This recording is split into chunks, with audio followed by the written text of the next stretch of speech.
हम लोग सर्कल में कुछ और भी इम्पोर्टेंट पॉइंट को जानने का प्रयास करते हैं। आज हम लोग सर्कल में कुछ और भी कॉन्सेप्ट को सीखेंगे और उसके बेसिस पर कुछ प्रॉब्लम को भी सॉल्व करने का प्रयास करते हैं। सबसे पहले पॉइंट दिया गया है, सबसे पहला जो पॉइंट दिया गया है वो दिया गया है एंगल एट द सेंटर। ठीक है, एंगल एट द सेंटर यानी एंगल सबटेंडेड बाय द अर्क। ठीक है, एक अर्क है और उसके द्वारा एक एंगल फॉर्म हो रहा है, कहाँ पे? सेंटर पे। ठीक है, सेंटर पे एंगल फॉर्म हो रहा है। मान लेते हैं ये ए, ठीक है, सी और बी एक अर्क है। ठीक है, ये क्या है? एक अर्क, अर्क इसको क्या बोलेंगे? अर्क ए बी सी। ठीक है, A B sorry A C B बोलेंगे, ए सी बी। अर्क का नेमिंग जो होता है वो क्या होता है? ऑलवेज एंटी क्लॉक वाइज, ये याद रखना है, क्लॉक वाइज डायरेक्शन में होता है। ठीक है, ये हर हमेशा किस डायरेक्शन में होता है? एंटी क्लॉक वाइज डायरेक्शन में। ठीक है, अब जो ये माइनर अर्क जो है ये क्या हो गया? माइनर अर्क है। ठीक है, यहाँ पे ये ए सी बी क्या है? माइनर अर्क। ठीक है, ये क्या है? माइनर अर्क। ठीक है, और माइनर अर्क के द्वारा जो एंगल फॉर्म होगा, कहाँ पे?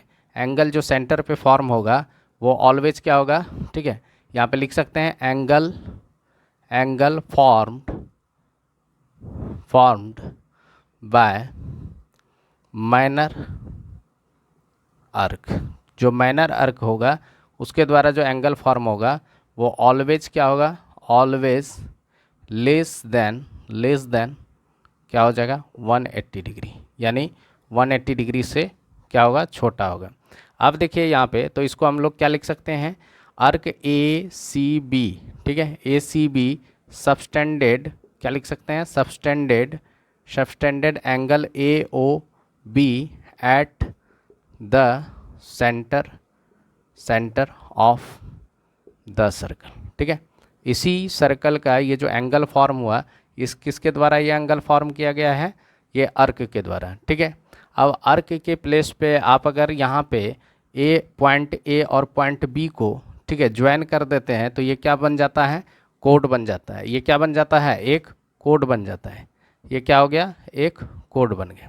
ठीक है, अब देखिए कोड, और इस कोड के द्वारा भी सेंटर पे एंगल जो बनाएगा और ये अर्क के द्वारा जो भी सेंटर पे एंगल बनाएगा, दोनों तो सेम होगा। ठीक है, अब नेक्स्ट देखिए, नेक्स्ट में अगर हम मेजर अर्क की बात करें, ठीक है, अगर यहाँ पे मान लेते हैं ये डी पॉइंट ले लेते हैं और डी पॉइंट ले लेते हैं तो ये भी एक अर्क हो गया, यहाँ पे भी एक अर्क फॉर्म हुआ, ये मेजर अर्क हो गया। ठीक है, इसको हम लोग क्या बोलेंगे? मेजर अर्क। ठीक है, इसको मेजर अर्क बोलेंगे। ठीक है, अब जो मेजर अर्क के द्वारा जो एंगल कहाँ पे? सेंटर पे फॉर्म होगा, यानी यहाँ पे जो सेंटर पे एंगल फॉर्म होगा वो क्या होगा? ऑलवेज रिफ्लेक्स एंगल होगा। रिफ्लेक्स एंगल किसको बोलते हैं? रिफ्लेक्स एंगल किसको बोला जाता है? रिफ्लेक्स एंगल बोलते हैं। ठीक है, एंगल, वो एंगल को बोलते हैं रिफ्लेक्स एंगल जिसका वैल्यू क्या होता है? 180 डिग्री से बड़ा होता है। क्या होता है? 180 डिग्री से बड़ा होता है, उसको हम लोग क्या बोलते हैं? रिफ्लेक्स एंगल बोलते हैं। ठीक है, रिफ्लेक्स एंगल बोलते हैं। रिफ्लेक्स एंगल जान गए।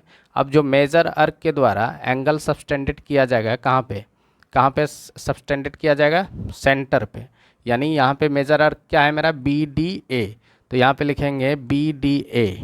ठीक है, अर्क बी डी ए सबटेंडेड, क्या लिखेंगे? सबटेंडेड। ठीक है, reflex angle A O B. ठीक है, एट द सेंटर कौन सा एंगल फॉर्म करेगा? रिफ्लेक्स एंगल फॉर्म करेगा।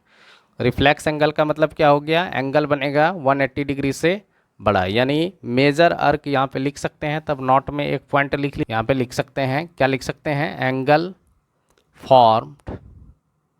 फॉर्म्ड बाय मेजर अर्क। ठीक है, कहाँ पे करेगा? इज, यहाँ पे लिख सकते हैं is always greater than 180 degree, या आप इसको लिख सकते हैं ऑलवेज रिफ्लेक्स एंगल। क्या लिख सकते हैं? Reflex angle. क्या फॉर्म करेगा? रिफ्लेक्स एंगल फॉर्म करेगा। ठीक है, ये कॉन्सेप्ट बहुत इंपॉर्टेंट है। क्या दिया गया है, नेक्स्ट पॉइंट के बारे में जानने का प्रयास करते हैं, ये भी काफ़ी इंपॉर्टेंट है। आइए सीखते हैं क्या दिया गया है। Angle subtended by the arc at the circumference of the circle. देखिए यहाँ पे एक आर्क है, मान लेते हैं ये ABC, मतलब एक सर्कल है जिसका सेंटर O है, ठीक है। अब यहाँ पे एक आर्क दिया गया है A, ठीक है, B और C। ये ABC के द्वारा, जो आर्क के द्वारा सर्कमफ्रेंस पर जो एंगल फॉर्म होगा, मान लेते हैं यहाँ पे बन रहा है आपका D, ठीक है, D बन रहा है। तो एंगल यहाँ पे क्या लिख सकते हैं, यहाँ पे लिख सकते हैं आर्क ACB, ठीक है, आर्क लिख सकते हैं ACB सबटेंडेड, क्या लिख सकते हैं, सबटेंडेड एंगल ADO कहाँ पे बना रहा है, ADB हो गया, ADB, ठीक है। ये एंगल फॉर्म हो रहा है कहाँ पे, एट द सरकमफ्रेंस पे बना रहा है, ठीक है। यानी इसके द्वारा जो है ये जो आर्क है ACB, इसके द्वारा कहाँ पे बना रहा है एंगल, सरकमफ्रेंस पर। अब देखिए ये तो माइनर आर्क था, ये क्या है मेरे पास, माइनर आर्क, ठीक है, माइनर आर्क, ठीक है। अब देखिए मेजर आर्क के द्वारा भी सबटेंडेड किया जा सकता है एंगल। अब ये मान लेते हैं आर्क है यहाँ पे ACB, मान लेते हैं ACB ये आर्क है, ठीक है, और यहाँ पे एक पॉइंट D है, ठीक है। अब इस बार क्या करते हैं, इस बार हम लोग C पर एंगल फॉर्म करते हैं, ठीक है। अब देखिए ये C, तो ये किसके द्वारा फॉर्म हो रहा है, ये जो एंगल फॉर्म हो रहा है मेजर आर्क के द्वारा हो रहा है। कहाँ पे हो रहा है, कहाँ पे हो रहा है, सरकमफ्रेंस पर, ठीक है। मेजर आर्क, इसका सेंटर O है, ठीक है। तो ये मेजर आर्क है, मेजर आर्क क्या है, यानी BDA, ठीक है, आर्क BDA जो है सबटेंडेड एंगल कौन सा बना रहा है, ACB, ठीक है, ACB कहाँ पे, एट द सरकमफ्रेंस, ठीक है। ये क्या है, सरकमफ्रेंस पर बना रहा है, ठीक है। इस तरह से हम दोनों पॉइंट को जानें और अच्छे से सीखें। आइए अब थ्योरम को जानने का प्रयास करते, पहले इस थ्योरम को जानने का प्रयास करते हैं, इसको प्रूफ करेंगे और इसको इम्प्लीमेंट कैसे किया जाएगा प्रॉब्लम्स में, ये भी बताएंगे, ठीक है। कैसे इसको इम्प्लीमेंट करके काफ़ी प्रॉब्लम्स को हम लोग सॉल्व कर सकते हैं। आइए पहले सीखते हैं क्या दिया गया है। थ्योरम दिया गया है, the angle that an arc of the circle subtends eight the centre is double that which it subtends at any points on the remaining parts of the circle. देखिए यहाँ पे क्या दिया गया है, एक सर्कल है, मान लेते हैं इसका सेंटर O है, ठीक है। अब यहाँ पे एक आर्क है जिसका नाम है A और B, ठीक है। आपको यहाँ पे AB एक आर्क दे दिया गया, ठीक है, एक AB आर्क, ठीक है। अब इस आर्क के द्वारा जो सेंटर पर एंगल फॉर्म किया जा रहा है, ठीक है, सेंटर पे एंगल फॉर्म किया जा रहा है, और इसी आर्क के द्वारा, ठीक है, रिमेनिंग सेगमेंट में, जो रिमेनिंग सेगमेंट होता है यानी जो मेजर आर्क का पार्ट है यानी पोर्शन है, यानी उसके द्वारा जो सरकमफ्रेंस पर एंगल फॉर्म हो रहा है, अगर यहाँ पे थीटा फॉर्म हो रहा है तो यहाँ पे ये क्या हो जाएगा, 2 थीटा, ठीक है। तो ये कैसे हुआ, इसको हम लोग प्रूफ करेंगे, ठीक है। यहाँ पे क्या दिया गया है कि अगर यहाँ पे मान लेते हैं ये C पॉइंट है, ठीक है, तो एंगल यहाँ पे क्या दिया गया है कि एंगल AOB बराबर क्या हो जाएगा, 2 इंटू एंगल ACB। इसी को प्रूफ करना है, बहुत आसान है टू प्रूफ, ठीक है। इसको कैसे हम लोग प्रूफ करेंगे ये चीज़ें जानेंगे। सबसे पहले कंस्ट्रक्शन करेंगे, क्या करेंगे, यहाँ पे C को O से मिला देंगे, C लाइन को क्या करते हैं, O से मीट करा देते हैं, ठीक है, C को O से ज्वाइन कर देते हैं।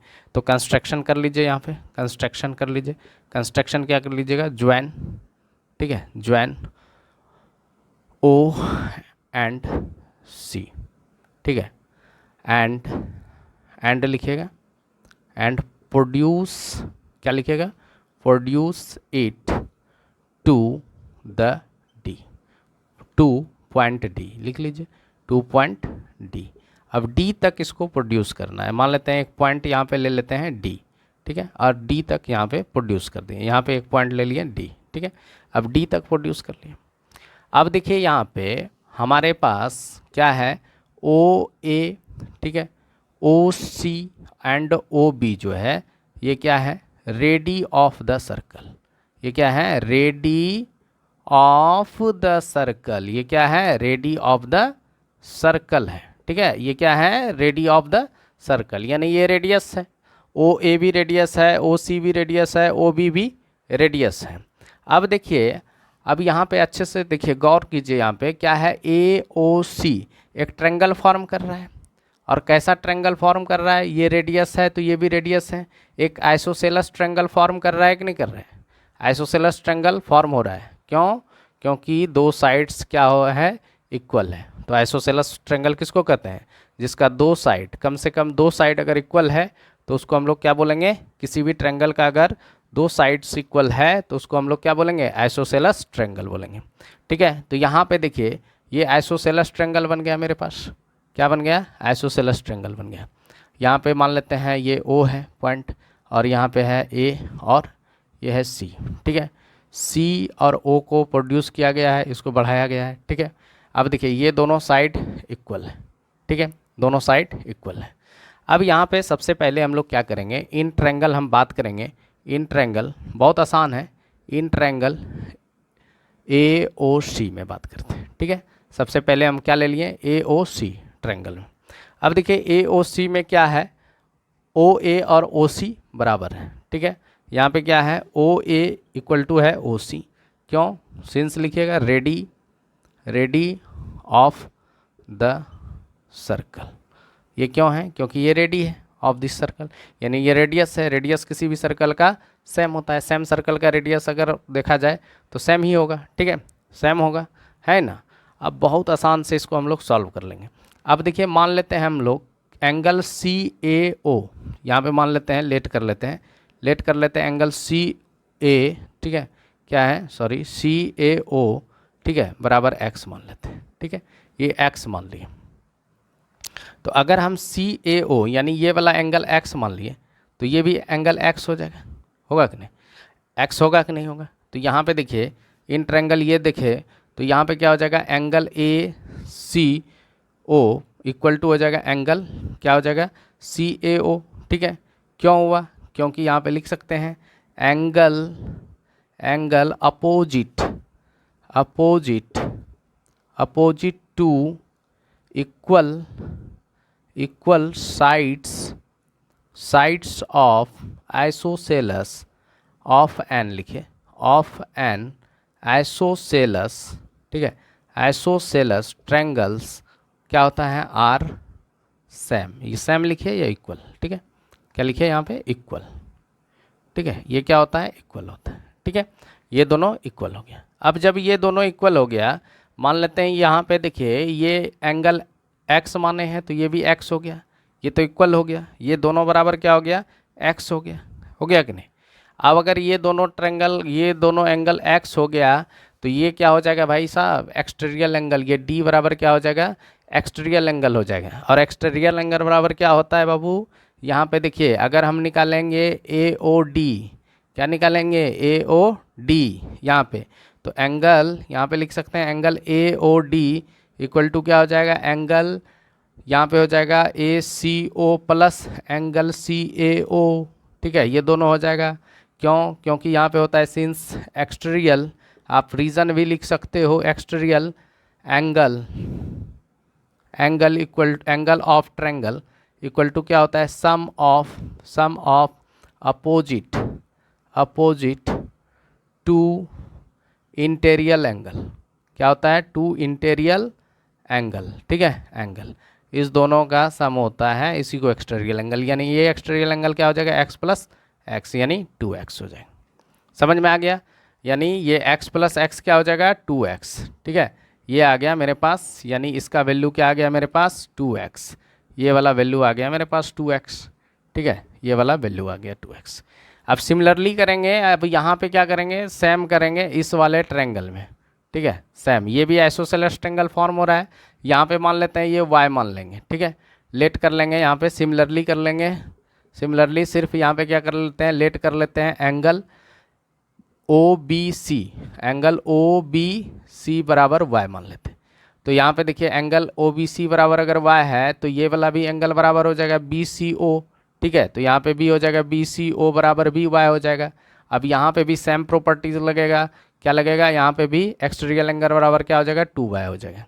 ठीक है, यानी y प्लस वाई, 2y हो जाएगा। अगर यहाँ पे y y लिख दें तो ये भी एक्सटीरियर एंगल बराबर क्या हो जाएगा, y प्लस वाई, 2y हो जाएगा। अब यहाँ पे देखिए, अब ये एंगल को देखिए, ठीक है, एंगल ए सी बी बराबर, ए सी बी बराबर क्या लिख सकते हैं, एंगल ए सी बी बराबर लिखते हैं ए सी ओ, एंगल क्या लिख सकते हैं ए सी ओ प्लस क्या लिख सकते हैं एंगल बी सी ओ, बी सी ओ, ठीक है। अब ये भी है, ये x है और ये y है, ठीक है, ये है x और y। लेकिन अगर हम यहाँ पे देखें ए ओ बी बराबर लिखेंगे तो क्या हो जाएगा एंगल, अगर आप यहाँ पे लिखिएगा, इसको मिटाते हैं, ठीक है। अब ये समझ में आ गया कि एक्सटीरियर एंगल क्या होता है। अगर हम लोग यहाँ पे लिखते हैं ए O B, A O B बराबर क्या लिख सकते हैं एंगल, एंगल लिख सकते हैं ए ओ डी, क्या लिख सकते हैं ए ओ डी, अब प्लस क्या लिख सकते हैं बी ओ डी, क्या लिख सकते हैं बी ओ डी। ये क्या आ गया है मेरे पास 2x, ये आ गया है 2y, 2 कॉमन ले लेते हैं x प्लस वाई, और x प्लस वाई क्या है, x प्लस वाई बराबर है एंगल ए सी बी। यहाँ पे क्या लिख सकते हैं एंगल ए सी बी, ठीक है।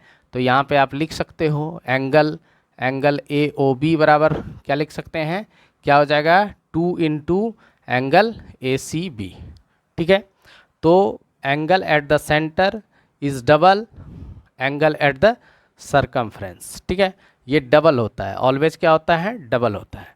इससे मेरा क्या कंक्लूजन आया, ये थ्योरम प्रूव हो गया इस तरह से, और कंक्लूजन ये आया कि भाई जो एंगल सेंटर पे बनाएगा कोई भी सर्कल के द्वारा, ये सर्कल है मान लेते हैं ये सर्कल, और किसी अर्क के द्वारा जो सेंटर पे एंगल फॉर्म होगा वो रिमेनिंग पोर्शन से डबल होगा, ठीक है, यानी remaining parts of the circle से क्या होगा डबल। ये थीटा है तो ये क्या हो जाएगा 2 थीटा हो जाएगा। समझ में आया, बहुत आसान थ्योरम था, ठीक है। आइए नेक्स्ट थ्योरम को जानने का प्रयास करते हैं। आइए नेक्स्ट कुछ छोटा छोटा 2 पॉइंट्स दिया गया है जिसको प्रूविंग, जिसका थ्योरम जो है प्रूव करना जरूरी नहीं है, सिर्फ इस पॉइंट को जान लीजिए तो आपका सारा क्वेश्चन सॉल्व हो जाएगा, ठीक है। तो आइए सीखते हैं। सबसे पहले क्या दिया गया, angle in the same segment of the circle are equal, ठीक है। क्या बोला गया है कि angle in the same segment, देखिए यहाँ पे अगर मान लेते हैं एक आर्क है ए और बी, ठीक है, इसके द्वारा इस सेगमेंट में एंगल जो फॉर्म होगा, अगर ये थीटा फॉर्म कर रहा है इस अर्क के द्वारा, इसी सेगमेंट में इसी अर्क के द्वारा जो एंगल फिर फॉर्म होगा ये भी थीटा होगा, ठीक है। तो इसका मतलब यही हो गया, ठीक है, यही कह रहा है angle and the same segment of the circle is equal, ठीक है। सेगमेंट क्या होता है, सेगमेंट होता है जो अर्क या अर्क के द्वारा जो कवर किया, यानी बॉन्डेड रीजन यहाँ पे बोल सकते हैं, ठीक है, द यहाँ पे लिख सकते हैं द बॉन्डेड रीजन बाय अर्क, ठीक है, इस कॉल्ड क्या कहलाता है, इस कॉल्ड कहलाता है, उसी को हम लोग क्या बोल सकते हैं, उसी को बोलते हैं सेगमेंट, ठीक है। अब देखिए यहाँ पे कहने का सेंस हो गया कि ये जो है माइनर अर्क है, तो इस सेगमेंट को अलावा यानी इस पोर्शन में वो एंगल नहीं बनाएंगे, इस पोर्शन में नहीं बनाएंगे एंगल, जो मेजर सेगमेंट में इस अर्क के द्वारा जो भी एंगल फॉर्म होगा उसके जितना भी एंगल फॉर्म होगा वो इक्वल होगा। जैसे कि अगर यहाँ पे भी एंगल फॉर्म हो रहा है इस अर्क के द्वारा, ये भी थीटा हो जाएगा, यहाँ पे अगर फॉर्म हो रहा है तो ये भी थीटा हो जाएगा, यानी इसीलिए लिखा गया है कि angle in the same segment of the circle are क्या होता है इक्वल होता है, ठीक है। ये पॉइंट समझ में आ गया, ठीक है, इस पे इंपॉर्टेंट है, ठीक है। तो आपको सिर्फ अभी याद रखना है angle in the same segment of the circle are equal होता है, सेम सेगमेंट में जो भी एंगल फॉर्म हो रहा है वो क्या है सारे इक्वल हैं, ठीक है। आइए नेक्स्ट पॉइंट क्या बोल रहा है कि angle subtended by the diameter या सेमी सर्कल, यानी एक यहाँ पे सर्कल है, ठीक है, जिसका सेंटर ओ है और इसका डायमीटर जो है मान लेते हैं ए बी है, ठीक है। इसके द्वारा जो सरकमफ्रेंस पर एंगल फॉर्म होगा, यानी इसके द्वारा जो सबटेंडेड होगा कहाँ पे सर्कल पर, सर्कल या सरकमफ्रेंस पे बोल सकते हैं किसी भी पॉइंट पर, तो इस पॉइंट पर जो भी एंगल फॉर्म होगा वो क्या होगा 90 डिग्री का एंगल फॉर्म होगा, इसीलिए लिखा गया angle subtended by the diameter on any points of the circle, ठीक है, या सरकमफ्रेंस पे भी लिख सकते हैं। यहाँ पे लिख सकते हैं कि एंगल सबटेंडेड, ठीक है, subtended bye diameter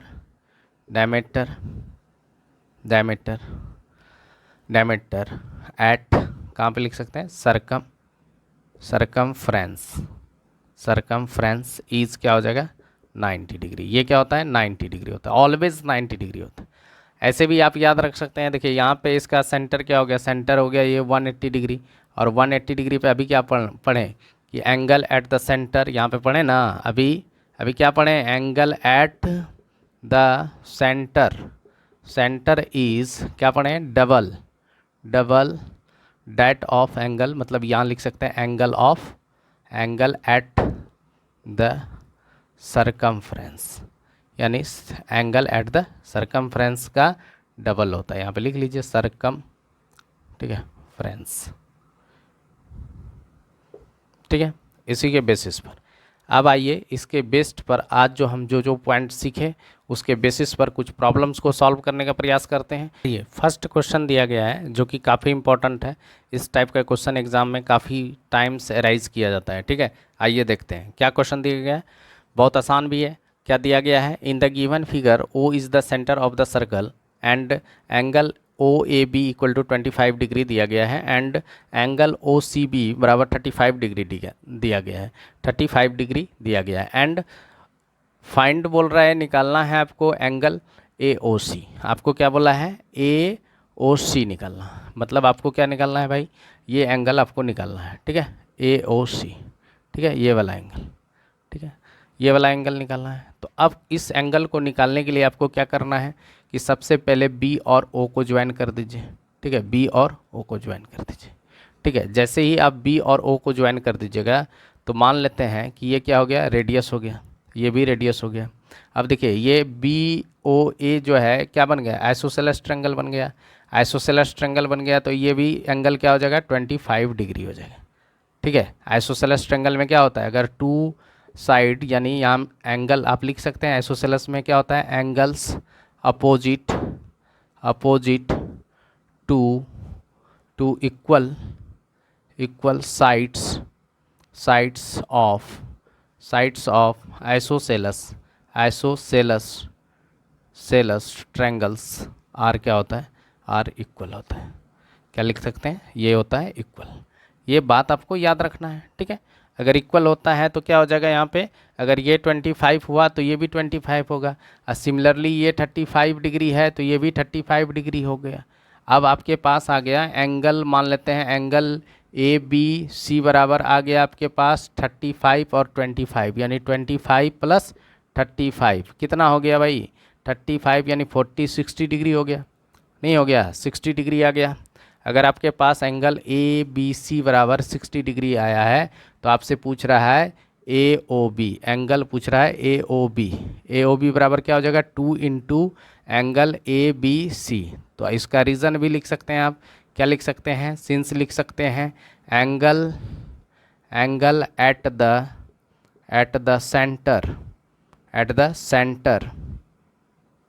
centre is double angle at the circumference, ठीक है। बस ये रीज़न है। अब देखिए यहाँ पे क्या हो गया है? ए बी सी बराबर आ गया है 60 डिग्री, तो ये हो गया 2 इंटू 60 डिग्री इक्वल टू क्या हो गया? 120 डिग्री, यानी ये एंगल्स हमको आ गया और हम इसको ईजिली बनाएंगे, ठीक है। बहुत ईजी सवाल है, कुछ नहीं करना है। यहाँ पे देखिए ये एक आइसोसेलस ट्रायंगल फॉर्म हो गया यहाँ पे, ठीक है। ज्वाइन करना है, कंस्ट्रक्शन में लिख देना है। यहाँ पे एक पॉइंट लिख लीजिएगा, जब बनाने के लिए स्टार्ट कीजिएगा तो कंस्ट्रक्शन में क्या करिएगा? ज्वाइन, यहाँ पे लिख लीजिएगा ज्वाइन ओ बी, ठीक है, ओ बी को ज्वाइन किए, ठीक है।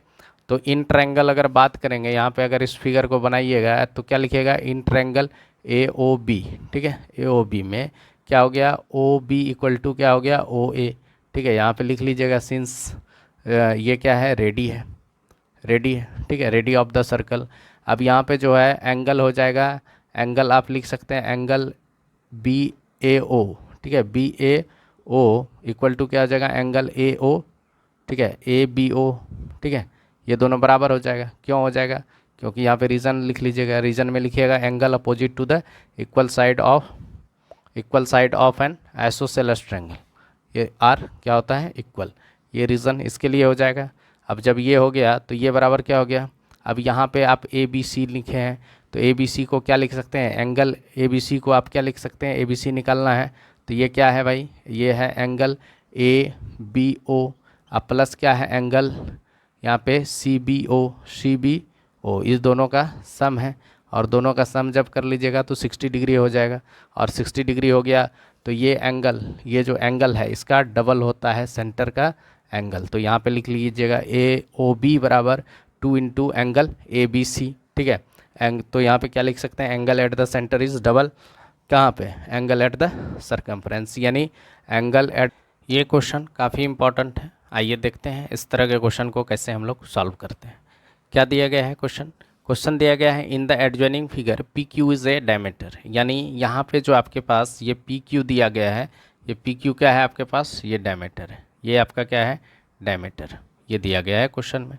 क्वेश्चन को अगर आप अच्छे से समझ जाते हैं, ठीक है, अगर आप क्वेश्चन को अच्छे से समझ लेते हैं तो सॉल्यूशन इसका निकालना बहुत ईजी है। सिर्फ क्वेश्चन ज्योमेट्री में सबसे इम्पॉर्टेंट पार्ट है क्वेश्चन को अंडरस्टैंड करना, और उसके बाद जो भी आप थ्योरम पढ़े हैं उसको सही तरीके से इम्प्लीमेंट करना। अगर ये जान लिए तो टाइप का आप क्वेश्चन ज्योमेट्री का किसी भी टाइप का क्वेश्चन आसानी से आप सॉल्व कर सकते हैं। तो आइए सीखते हैं। ये डायमीटर है, ठीक है, डायमीटर है, ये दिया है मेरे पास पी क्यू क्या है डायमीटर। अब देखिए यहाँ पे ये डायमीटर के द्वारा अगर हम सरकमफ्रेंस पर एंगल फॉर्म करते हैं, इस डायमीटर को देखिए, इस डायमीटर के द्वारा अगर हम सरकमफ्रेंस पर एंगल क्या फॉर्म होगा, 90 डिग्री का एंगल फॉर्म होगा, ठीक है, ये एंगल फॉर्म होगा। ये बातें हम सीख लिए। अगर ये 90 डिग्री है तो इसका मतलब है ये वाला भी एंगल क्या हो जाएगा, 90 डिग्री हो जाएगा, होगा कि नहीं। ये स्ट्रेट लाइन है पी आर, यहाँ पे टी, सॉरी ये टी है, और ये टी जो है आपसे पूछा है आर टी एस, यानी आर टी एस, ये वाला एंगल आपको निकालना है। ये जो दिया गया है एंगल, इसको आपको निकालना है कि ये एंगल क्या होगा, ठीक है, बहुत आसानी से हम लोग सीखेंगे। अब देखिए, अब यहाँ पे क्या करते हैं, अब ये कंसंट्रेट कीजिए यहाँ पे, ये देखिए इस कोड के द्वारा जो सेंटर पर एंगल फॉर्म होगा वो डबल होगा सरकमफ्रेंस के किसी रिमेनिंग पार्ट्स का, ठीक है, ये डबल होगा। तो यहाँ पे हम लोग क्या लिख सकते हैं, आर क्यू एस, यानी आप लिख सकते हो आर ओ एस। पहले कंस्ट्रक्ट अगर नहीं भी किया करते हैं तो यहाँ पे देखिए कंस्ट्रक्शन का तो कोई ज़रूरत नहीं है, आर ओ एस, यहाँ पे देखिए angle R O S equal to double हो जाएगा किसका, आर क्यू एस का, आर क्यू एस का डबल हो जाएगा, होगा कि नहीं, यानी एंगल आर क्यू एस ये डबल हो जाएगा। क्यों हो जाएगा तो रीज़न लिख लीजिए, यहाँ पे रीज़न आप साफ लिख सकते हो, क्या लिख सकते हो, angle at the centre, eight the centre is double angle at the circle, या सरकमफ्रेंस भी लिख सकते हो, सरकमफ्रेंस, ठीक है, ये इसका डबल होता है। अब यहाँ पे मान लेते हैं ये एंगल आपको आर ओ एस तो दिया है, यहाँ पे आर ओ एस कितना दिया है 42 डिग्री, तो यहाँ पे हो गया 2 into angle R Q S, ठीक है। अब देखिए एंगल आर क्यू एस बराबर क्या हो गया, 42/2 हो गया, इसको डिवाइड कर दीजिएगा तो कितना आ जाएगा 21 डिग्री, यानी आपके पास एंगल आर क्यू एस आ गया, ये बराबर 21 डिग्री हो गया, ठीक है। यहाँ पे देखिए ज्योमेट्री में एक पॉइंट और भी इम्पॉर्टेंट है, यहाँ पे अगर आप जैसे हम यहाँ पे लिखें कि angle R O S equal to 2 into angle R Q S, ये जो हम लिखें इसके बाद आपको रीज़न देना पड़ेगा कि आप क्यों लिखें इस तरह का। अगर आप रीज़न नहीं देते हैं तो आप अगर सॉल्यूशन कर भी लेते हैं तो उसका सही नहीं होगा, वो गलत हो जाएगा, ठीक है, क्योंकि जो भी चीज़ आप लिखिएगा वो कैसे हुआ उसके पीछे रीज़न आपको लिखना काफ़ी इम्पॉर्टेंट हो जाता है, ठीक है। तो यहाँ पे देखिए अब ये एंगल अगर हम बात करें, यहाँ पे देखिए अब यहाँ पे लिख सकते हैं पी आर क्यू, यहाँ पे एंगल यहाँ पे लिख सकते हैं, एंगल जो है यहाँ पे सबसे पहले हम क्या किए पी आर क्यू बराबर लिख लिए 90 डिग्री। ये जो पी आर क्यू बराबर लिखे 90 डिग्री तो क्या लिख सकते हैं सिंस, ठीक है, एंगल फॉर्म, यहाँ पे लिख सकते हैं form by diameter at diameter of the circle at circumference, ठीक है, एट सरकमफ्रेंस फ्रेंड्स इज क्या हो जाएगा 90 डिग्री, यानी डायमीटर बोलिए या यहाँ पे सेमी सर्कल भी आप बोल सकते हैं, दोनों एक ही चीज़ है। तो डायमीटर दिया है तो डायमीटर ही लिख लिए, ठीक है। अब ये 90 डिग्री हो गया। अब हम बात करेंगे कि एंगल देखिए यहाँ पे पी आर टी क्या है, एक स्ट्रेट लाइन है, ये एक स्ट्रेट लाइन है, ये मेरे पास स्ट्रेट लाइन है। तो आप यहाँ पे लिख सकते हो एंगल क्या लिख सकते हो, Q R T. Q R T बराबर क्या लिख सकते हैं 180 डिग्री। अब माइनस क्या लिख सकते हैं P R Q, angle P R Q. अब यहाँ पे भी आपको रीज़न देना पड़ेगा, सिंस देना पड़ेगा। पी आर टी इज़ क्या लिखिएगा स्ट्रेट लाइन, ठीक है। ये क्या है स्ट्रेट लाइन, और किसी भी स्ट्रेट लाइन का एंगल क्या होता है, मान लेते हैं स्ट्रेट लाइन ये है, इस पर एक पॉइंट है, इसके द्वारा जो एंगल फॉर्म होगा वो क्या होगा 180 डिग्री होगा, ठीक है। बहुत आसानी से सीखें इसको, ठीक है। अब देखिए आपके पास आर आ गया, क्यू आ गया, टी आ गया, आर टी क्यू ट्रायंगल देखते हैं। अब सब मिटा दें, ठीक है। अब यहाँ पे देखिए आसानी से इसको समझते हैं। अगर हम आप अब यहाँ पे एक फिगर बनाते हैं, जिस फिगर में क्या है ये आर है, ठीक है, ये क्यू है और ये टी है। आपके पास ये वाला भी एंगल आ गया। यहाँ पे देखिए पी आर क्यू का वैल्यू कितना है 90 डिग्री, तो एंगल क्यू आर टी बराबर क्या हो जाएगा 90, 180 माइनस 90 तो 90 डिग्री हो गया। अब ये सारा एंगल आ गया, ठीक है, आपके पास आ गया। ये भी आ गया आर क्यू एस आ गया, ठीक है। तो आर क्यू एस बोलिए या आर क्यू टी बोलिए, बात तो एक ही है, ये एंगल दोनों के लिए कॉमन है, ठीक है। तो यहाँ पे देखिए ये क्यू आ गया 21 डिग्री, ये आ गया 90 डिग्री। आपसे ये एंगल पूछा था, ठीक है, ये एंगल क्या होगा, ठीक है। अब यहाँ पे देखिए इन ट्रायंगल, अब बात करेंगे इन ट्रायंगल किस में, आर क्यू टी में, आर क्यू टी में। यहाँ पे एंगल आर बराबर plus angle Q plus angle T बराबर क्या लिखते हैं, टी बराबर 180 डिग्री होगा, ठीक है। अब यहाँ पे आर का वैल्यू है 90 डिग्री प्लस क्यू का वैल्यू कितना है 21 डिग्री, तो यहाँ पे है आर टी एस, ये बराबर है 180 डिग्री। ये दोनों को सम कीजिएगा तो 9 2 11, यानी 9 और 2 11 हो गया, यानी एंगल आर टी एस बराबर क्या हो जाएगा 180 डिग्री माइनस 111 डिग्री, इसको माइनस कीजिएगा 69 डिग्री। तो आर टी एस का एंगल कितना आ गया, ये आ गया मेरे पास 69 डिग्री। बहुत आसान है, ठीक है। सिर्फ समझना है कि angle subtended by the diameter at the circumference कितना होता है 90 डिग्री होता है, यानी angle form by the diameter at the circumference 90 degree हो गया। अब देखिए ये वाला जो अर्क के द्वारा जो यहाँ पे एंगल फॉर्म हो रहा था सेंटर पे, वो क्या हो रहा था, अर्क के द्वारा ये सेंटर पे एंगल फॉर्म हो रहा था 42 डिग्री फॉर्म हो रहा था। अब यहाँ पे देखिए, अब इसी अर्क के द्वारा यहाँ पे सर्कल के इस पार्ट में भी एंगल फॉर्म हो रहा है, यही तो मेरा क्यू है, ठीक है। और इस एंगल को अगर हम फाइंड करना चाहें तो क्या हो जाएगा, इस एंगल का ये हाफ होता है, यानी इसका ये डबल होता है, इसका ये डबल होता है, ये x है तो इसका डबल ये 2x होता है, और 2x का वैल्यू 42 डिग्री है, तो x बराबर कितना हो गया 21 डिग्री। अगर ये एंगल 90 डिग्री है तो ये भी एंगल 90 डिग्री हो गया। अब तीनों एंगल किसी भी, यहाँ पे देखिए किसी भी ट्रायंगल का सम ऑफ इंटीरियर एंगल क्या होता है, sum of interior angle of triangle is क्या होता है 180 डिग्री होता है। तो तीनों एंगल का सम 180 डिग्री है, एक 90 डिग्री हो गया, ये 21 डिग्री हो गया, तो इसका सम क्या होगा, तो तीनों को ऐड कर दीजिए, यानी 21 डिग्री प्लस मान लेते हैं ये x था, ठीक है, ये x था मान लेते हैं, तो ये तीनों को सम कर लीजिए 90 और प्लस x बराबर क्या हो गया 180 डिग्री। तो इस तरह से हम x का वैल्यू निकाल लेंगे तो इस क्वेश्चन को सॉल्व कर लेंगे। बहुत आसान क्वेश्चन है, ये पूछा गया है बोर्ड में, ठीक है, ये काफ़ी इंपॉर्टेंट है बोर्ड के लिए, इस टाइप का ही क्वेश्चन बोर्ड में अराइज करता है। अब और भी नेक्स्ट वीडियो में इसी टाइप के क्वेश्चंस को हम लोग पहले सॉल्व करेंगे पहले, फिर नेक्स्ट वीडियो में जो है उसके नेक्स्ट वीडियो में हम लोग फिर थ्योरम को सीखेंगे और उसके बेसिस पर इसी तरह प्रॉब्लम्स को बनाएंगे। आज के लिए इतना ही। अगर सेशन आप लोग को अच्छा लगता है तो लाइक एवं सब्सक्राइब ज़रूर कीजिए और अपने दोस्तों के बीच में शेयर भी कीजिए। आज के लिए इतना ही, धन्यवाद।